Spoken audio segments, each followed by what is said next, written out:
Well, the advice I'd give, and if you were my patient, it'd be a little different because we'd have a little more time. But if I can distill it down to the essence of what we do in a course of therapy,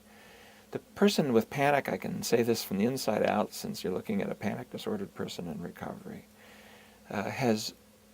adopted a posture with regard to the world within in which their own anxiety is their enemy.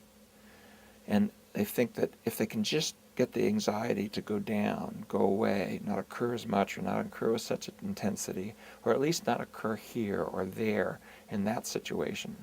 that then things would be better. In fact, all of that is not the solution to the problem, it is the problem. Holding anxiety as your own enemy, and that it has to go down, diminish it, go away, and not happen here, is a kind of self-invalidating, interiorly focused process that would get you even more entangled with these processes.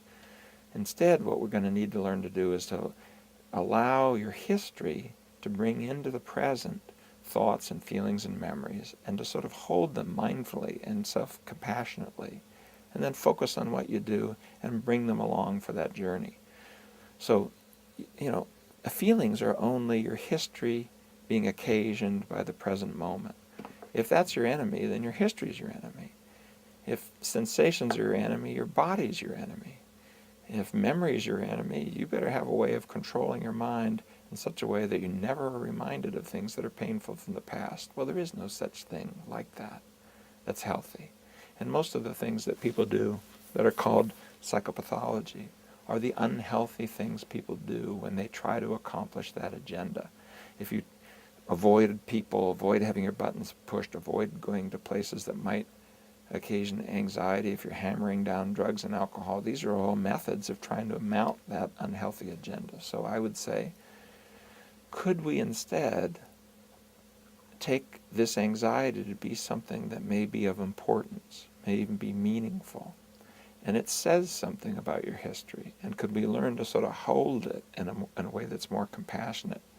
to sort of bring the frightened part of you close and treat it with some dignity, and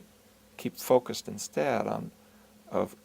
making that go away, focused instead on what kind of life you want to live connected to what kind of meaning and purpose.